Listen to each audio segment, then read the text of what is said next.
하나님은 영이시니 예배하는 자가 영과 진리로 예배할지니라. 아멘.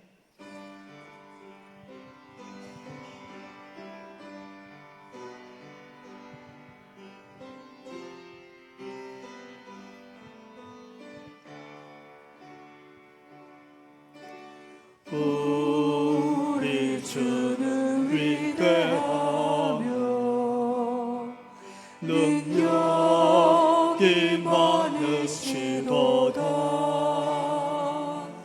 그의 죄는 긍하며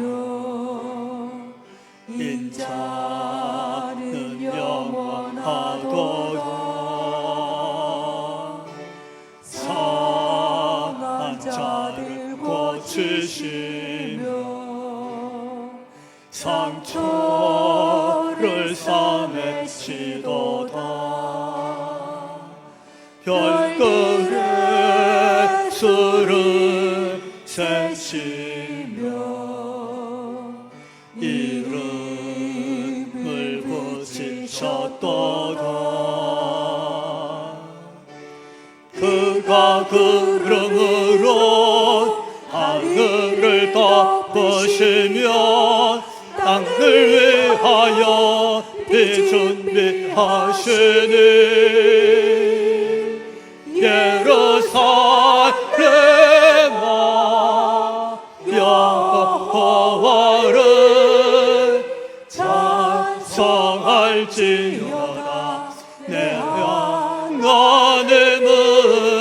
감사함으로 그 앞에 나가며 주인제 앞에 경배해.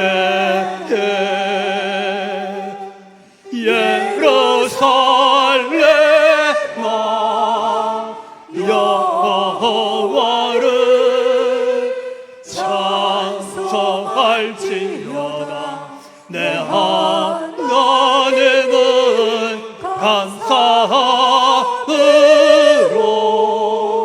그 앞에 나가며 주인제 앞에 경배해.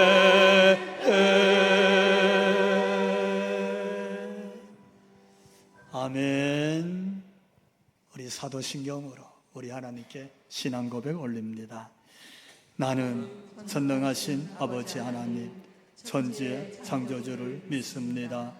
나는 그의 유일하신 아들 우리 주 예수 그리스도를 믿습니다.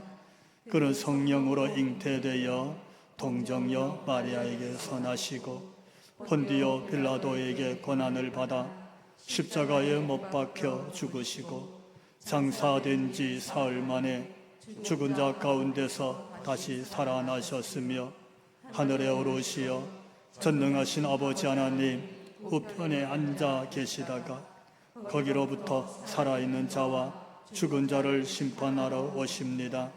나는 성령을 믿으며 거룩한 공교회와 성도의 교제와 죄를 용서받는 것과 몸의 부활과 영생을 믿습니다. 아멘. 사도행전 12장 19절부터 24절에 있는 말씀 우리가 한 절씩 교독하면서 하나님 말씀으로 받겠습니다. 헤롯이 그를 찾아도 보지 못하매 파수꾼들을 신문하고 죽이라 명하니라. 헤롯이 유대를 떠나 가이사라로 내려가서 머무니라.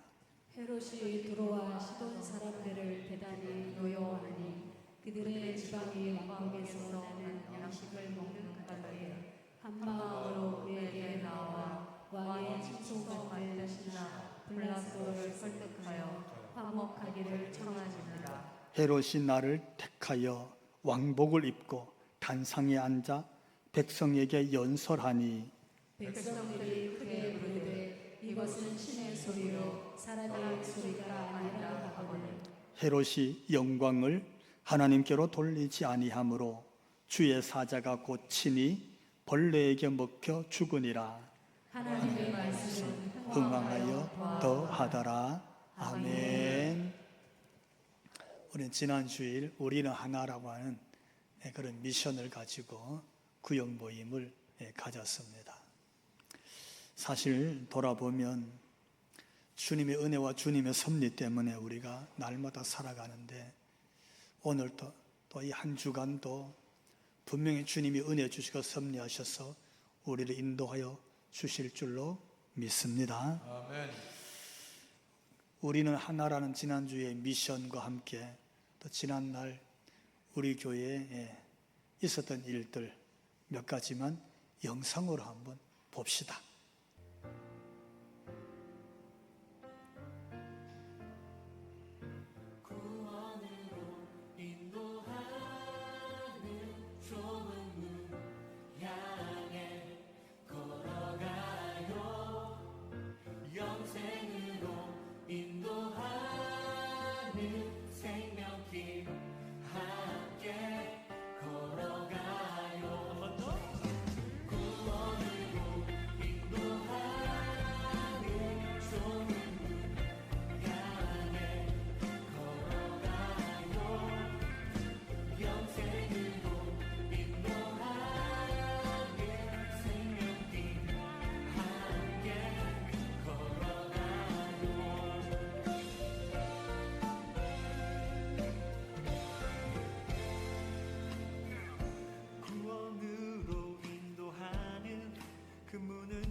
생명의 길은 참 험하죠.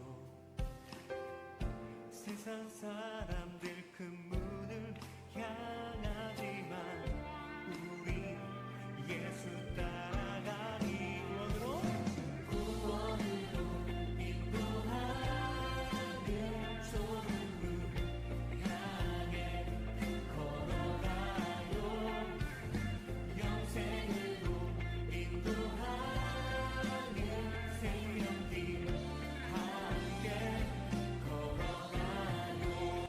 우리 수고하셔서 하나님께 영광의 박수 한번 올립시다.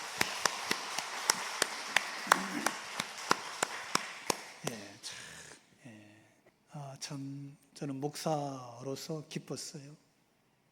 참 우리 성도들이 저렇게 기쁘게 즐겁게 한 모습으로 또 식구들이 모여서 같이 기도하고 기도 제목도 내고 축복하는 모습 보면서 이게 교회구나, 할렐루야, 그런 마음이 들어서 여러분들에게 참 감사를 드립니다. 구역 섬김이들을 위해서 박수 한번 드립시다. 구역원들은 매일같이 교회와 우리 구역 섬김이들을 위해서 기도하고, 또 우리 구역 섬김이께서는 매일 또 우리 구역원들을 위해서 축복하며 기도하는 줄로 믿습니다. 그게 교회죠. 한번 따라해 봅시다. 본문의 배경, 베드로 구하다. 오늘 성경의 배경이 그겁니다. 생사의 위기에 있었던 베드로가 구출받은 장면이 오늘 본문 바로 앞에 있는 배경입니다. 이것은 그러니까 헤롯이라는 왕이 사도 중에 한 사람, 예루살렘 교회 대표였던 야고보를 붙잡아서 목을 쳐서 죽여버렸습니다. 그랬더니 유대인들이 막 환호하고 박수치는 거예요. 잘했다는 거야. 그러니까 이 헤롯 왕이 이 사람의 마음이 아마 이 본성이 악한 것이 있는가 봐요. 내가 하나 더 죽여야 되겠다. 그래서 대표 사도인 베드로를 잡아 옥에 가두었어요. 무교절이기 때문에 요 절기 끝나면 내일 아침에 사형을 집행해야지 하고 옥에 가두었어요. 옥에 가둬놓고 16명의 병사들에게, 간수들에게 베드로를 잘 지켜라 그랬습니다. 그러니까 교회는 얼마나 무서웠겠어요. 걱정이 됐겠어요. 베드로 죽으면 어떡해? 왜? 야고보도 벌써 죽임을 당했잖아요. 그때의 그 위기 앞에 예루살렘 교회는 어떻게 했다고요? 그게 지난주에 보니까 12장 5절 말씀인데 같이 한번 읽어봅시다. 베드로는 옥에 갇혔고 교회는 그를 위하여 간절히 하나님께 기도하더라. 아멘. 그때 교회가 한 일은, 하나님, 베드로가 순교하더라도 예수님을 부인하지 않게 해주십시오. 두려워하지 않게 해주십시오. 그러면서 간절히 기도하고 있었어요. 하나님은 그들의 기도를 들으시고 아직 사명이 남아있었던 베드로를 살려주십니다. 어떻게 해요? 주의 사자 천사를 보내서 잠자고 있는 베드로의 옆구리를 쳐서 깨웁니다. 그것이 12장 7절에 있는데, 홀로니 주의 사자가 나타나며 옥중의 광채가 빛나며 또 베드로의 옆구리를 쳐 깨워 이르되 급히 일어나라 하니 쇠사슬이 그 손에서 벗어지더라. 아멘. 하나님은 살리시는 하나님이신 줄로 믿습니다. 하나님은 옆구리를 쳐서라도 깨우고 일어나게 하시고, 하나님은 그 쇠사슬을 벗기시면서도 그를 구해내시는 하나님이신 줄로 믿습니다.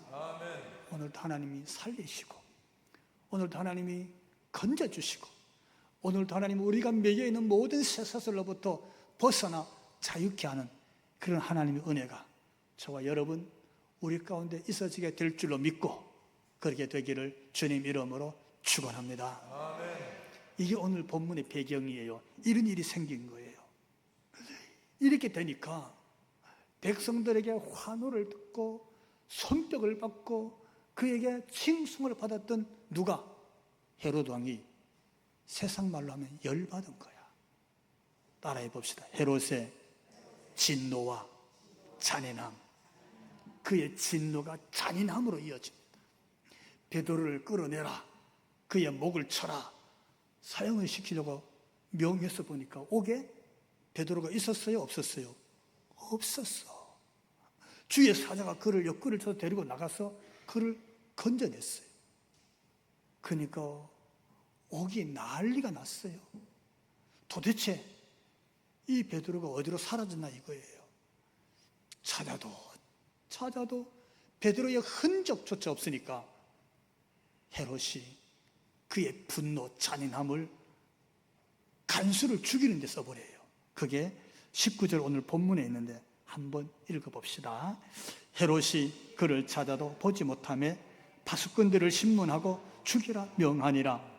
헤롯이 유대를 떠나 가이사라로 내려가서 머무니라. 아멘.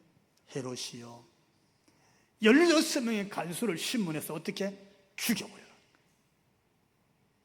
이렇게 참 비참하게 간수까지 죽여버린 그 잔인함이 오늘 성경 본문에 그대로 드러나고 있어요. 그러니까 여러분 1세기에 예루살렘 교회 현장은 이렇게 무서웠어요. 헤롯이라는 왕은 이렇게도 잔인했어요.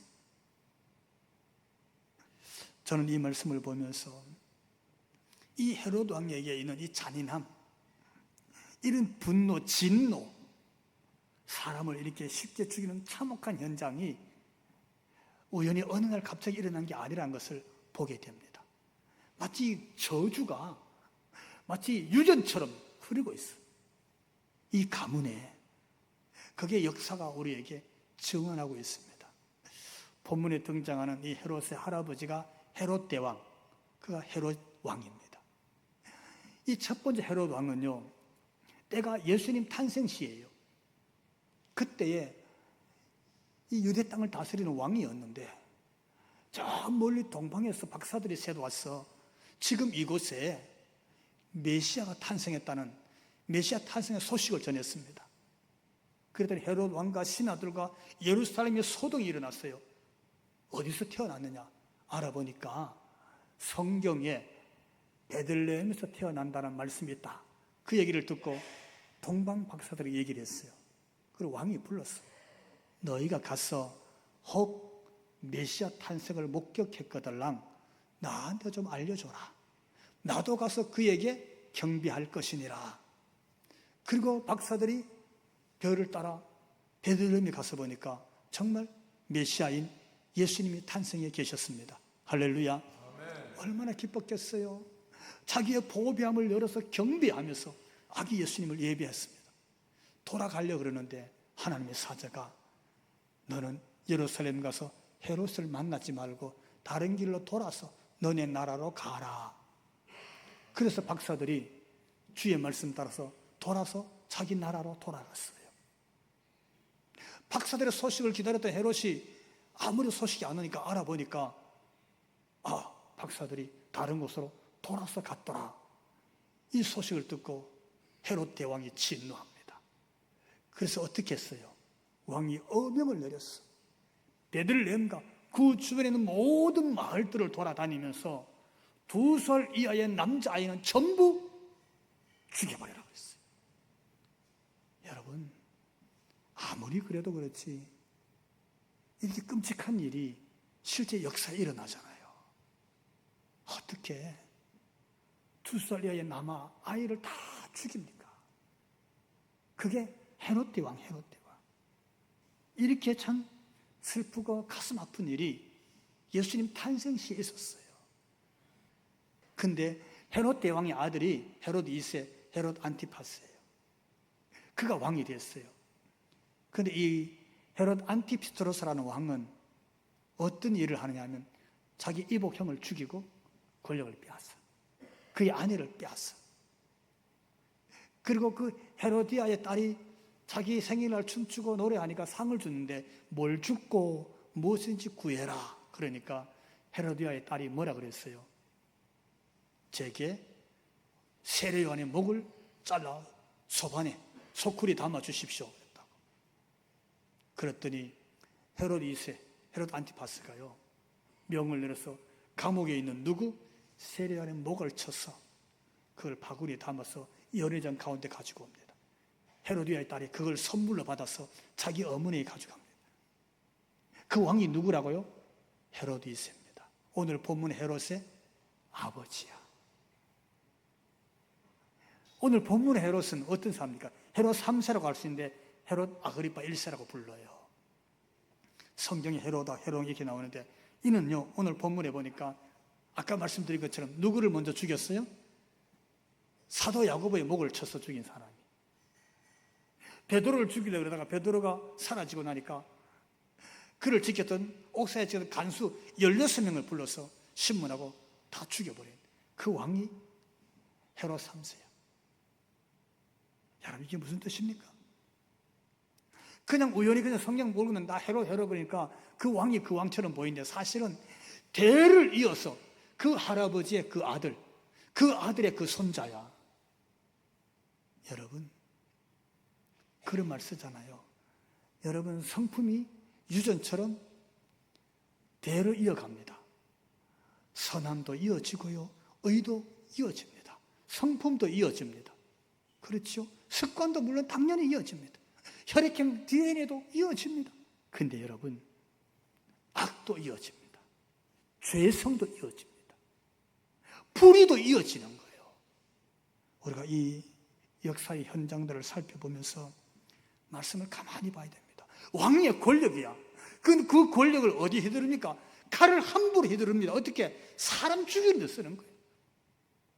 의로운 사람도 죽여버려요. 그리고 그 자기의 공로처럼, 자기가 성공함처럼, 자기 업적처럼 자랑해. 그렇게 쓰고 있어요. 다른 말로 표현하면 악의 종로로 타는 거예요. 불의의 종로로 타는 거예요. 마귀의 종로로 타는 거예요. 근데 그것이 대를 이어갑니다, 여러분. 그러니까 우리가 오늘 어른된 우리는 이런 역사적 사건들을 놓고 보면 정말 우리가 다시 한번 깨어나고 거듭나야 될 줄로 믿습니다. 술 잘 드시는 분 아버지, 아들은 자라면서 다짐을 합니다. 나는 죽어도 술 안 먹을 거라고. 나는 저런 아버지가 안 될 거라고 다짐해요. 왜? 가슴이 너무 아팠거든. 크면서 상처가 너무 컸거든. 그래서 그렇게 안 살아요. 그렇게 안 살아. 근데 문제는 언제 일어나냐면요, 그가 어느 날 힘들어지면, 어려운 일이 생기면, 극복하기 어려운 환경이 오면요, 자기가 보고 들은 게 아버지밖에 없거든. 닮아가요. 일이 잘 될 때는 절대 닮지 않아. 일이 잘 풀릴 때는 절대 아버지처럼 안 살아. 근데 인생이 늘 선한 일만 있는 게 아니에요. 인생이 늘 잘 풀리기만, 그런 인생이 아니잖아. 어려움 생겨봐요. 힘들어봐요. 풀 방법을 몰라. 길을 못 찾아. 그래서 어릴 때 자기가 본 아버지 모습을 그대로 흉내내고 닮아가는, 그대로 그 일을 똑같이 하고 있어요. 그래서 오늘 말씀을 보면서 오늘 우리가 우리 시대에 신앙도 그래요. 교회도 그렇습니다. 교회도 그래요. 역사가 그걸 남겨요. 오늘 한국 교회가 어디로 가고 있고, 믿음의 선조인 우리가, 목사가, 교회 중직자들이 어디 가고 있느냐, 우리 후손들이 다 닮아가요. 그러므로 오늘 말씀을 보면서 정말 변화된 모습과 결단하고 달라질 수 있기를 주님 이름으로 축원합니다. 동시에 오늘 말씀을 보면서 그 헤롯 왕, 헤롯 아그리파 1세, 헤롯 3세라 부르는 이 왕의 모습이 어느 정도냐 따라해 봅시다. 교만이 하나님 것을 가로챈다. 거기까지 가버리는 거예요. 오늘 본문이 그가 마치요 무소불위의 왕처럼 행동해버립니다. 자기가 지존이라는 거예요. 지존. 하나님 자리까지 가버려요. 오늘 본문의 말씀 중에 그가 두론과 시도 사람들을 싫어했습니다. 그런데 양쪽에 서로 쉽게 말하면 양식을 얻어먹어야 될 환경이, 경제적으로 양식을 서로 팔고 사는 무역을 해야 되는 그런 관계였어요. 그 사절달이 왔어. 외교 사절달이 와서 외교 지금 귀한 사절달과 오늘 본문에 보니까 행사를 갖게 된 거예요. 그때 헤롯 왕이 왕복을 탁 입고 왕의 자리에 앉았다가 연설을 했어요. 그 시민들이 듣고 그 연설에 대해서 백성들이 반응을 보였어요. 그 반응이 22절에 있습니다. 본문 22절 같이 읽습니다. 백성들이 크게 부르되 이것은 신의 소리요 사람의 소리가 아니라 하거늘. 백성들이 환호를 질렀어요. 이야, 이 연설은 사람의 소리가 아니라는 거예요. 이 연설은 하나님의 소리라는 거예요. 그 정도로 하나님의 소리로 칭송하는 거예요. 하나님의 소리로 높이는 거예요. 그 왕을 마치 하나님처럼 높이는 그 함성이 백성들 가운데서 막 일어났어요. 근데 여러분, 성경은 이렇게 말하고 있어요. 그 백성들의 환호와 그 함성을 하나님의 영광이었는데 헤롯 왕이 그 영광의 소리를 하나님 것으로 돌리지 않고 자기 것으로 취하더라. 오늘 그렇게 말하고 있어요. 23절 이렇게 시작합니다. 헤롯이 영광을 하나님께 돌리지 아니하므로. 이 주석은 그가 교만하여 하나님의 것을 하나님 것으로 놓지 않고 자기 것으로 취하더라, 이렇게 해석하고 있어요. 내 소리가 하나님의 소리라는 거예요. 내 말이 하나님의 말이라는 거예요. 백성들의 칭송과 이 영광은 하나님께로 돌릴 것이 아니라 내 것이라는 거예요. 내가 받아야 될 것, 하나님의 것을 자기 것으로 다 받더라. 이것이 여러분 헤롯 왕의 교만입니다. 사람의 참 교만은 자신의 자리를 벗어나서 다른 사람의 자리를 취할 때 그게 교만이 되는 겁니다. 하나님의 자리를 취하고 하나님의 영광을 자기 것으로 가로챌 때 이는 교만의 극치에 이르는 겁니다. 백성들의 환호와 그들의 칭송은 당연히 하나님께로 돌려야 되는데 그렇지 않고 그가 하나님의 영광을 취하면서 자기가 하나님이 되고자 함이었습니다. 이제 내 말은 단순한 어명 정도가 아니라 하나님의 말로 들으라. 그런 하나님의 영광을 취해서 하나님으로 자신의 교만을 가득 채운 그 왕이 헤롯 왕이었습니다. 어떻습니까, 여러분? 어쩌면 오늘 우리가 신앙생활 아차 잘못하면 하나님의 영광을 자기 영광으로 가로채는 경우가 얼마든지 일어날 수 있습니다. 교회도 그 교회가 아무리 커도 아무리 시설이 좋아도 아무리 예배를 잘 드려도 그것이 자기 교회의 자랑으로 끝나면 그 교회는 하나님의 영광을 가로채는 겁니다. 목사도 똑같습니다. 훌륭한 목사님들이 굉장히 많이 있습니다. 존경받을 목사님들이 너무 많습니다. 그러나 하나님의 영광을 가로채는 순간, 그가 하나님인처럼 높임을 받는 순간에 그런 하나님의 영광을 가르친 교만이 자기 속에 가득 차게 되는 겁니다. 교회 중직자도 마찬가지입니다. 우리의 신앙생활에 우리의 공로가 하나님의 영광으로 가로채기 시작하면 이는 여기 본문의 헤롯 왕과 어쩌면 다를 바가 없을는지도 모릅니다.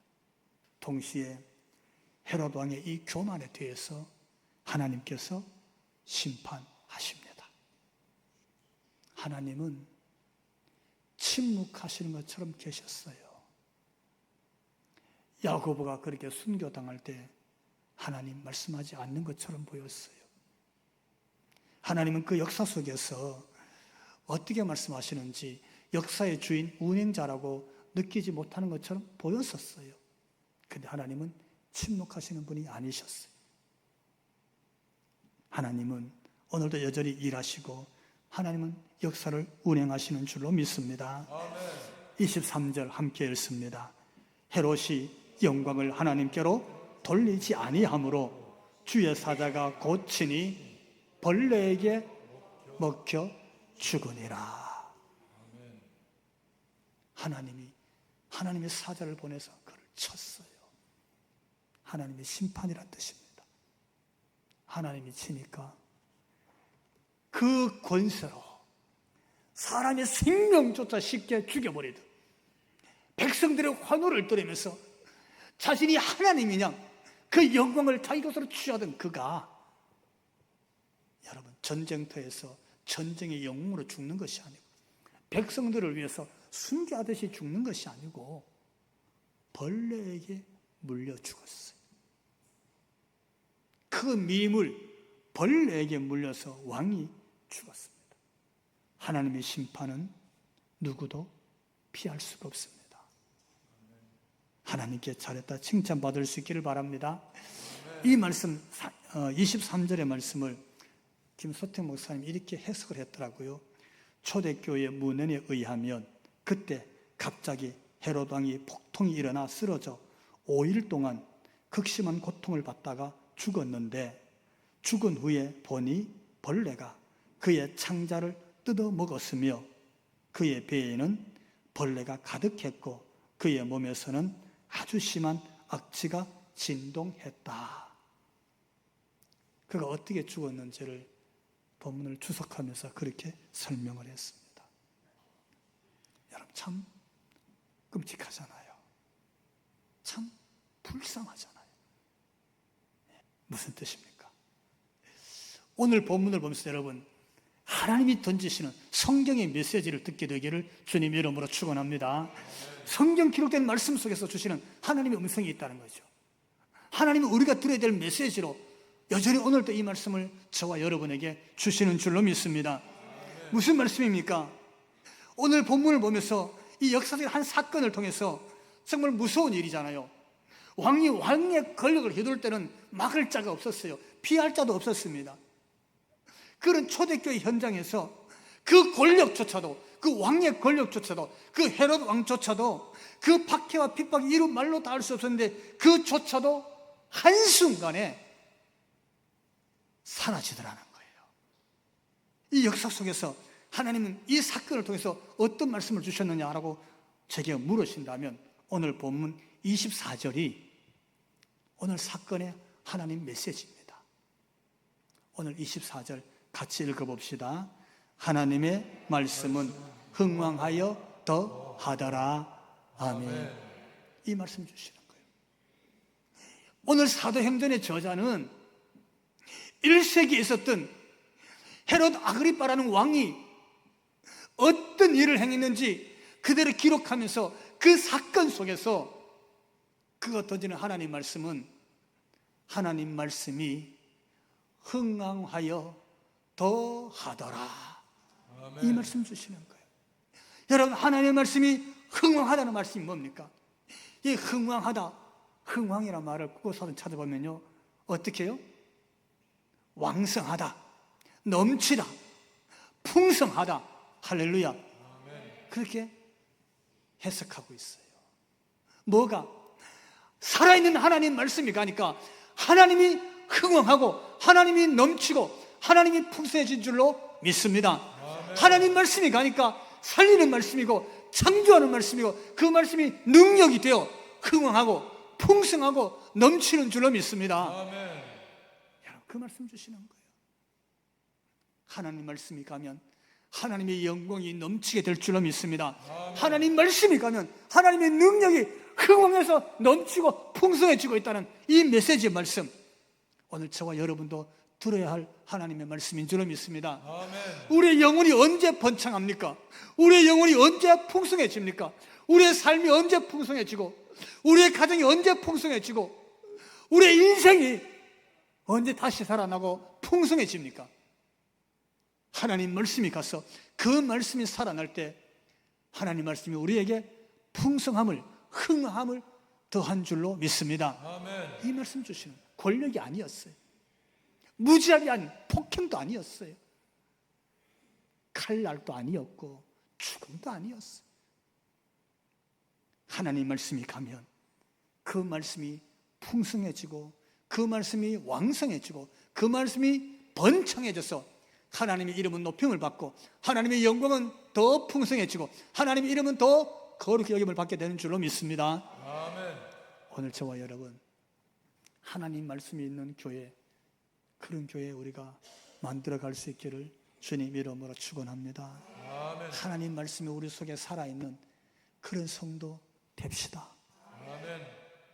이제는 우리 주 예수 그리스도의 거크신 은혜와 하나님 우리 아버지 그 극진하신 사랑하심과 성령님 감화 감동 충만케 하심이 예배하고 머리 숙인 우리 모든 성도들 머리 위에와 저들로 인하여 가정 위에 가정의 권속들과 저들의 성읍의 터전과 저희들의 일가 친척과 그리고 우리 교회로 인해서 이 지역사회와 한국교회와 이 나라 이 백성 위에 지금부터 영원토록 함께 하시기를 간절히 축원하옵나이다. 아멘.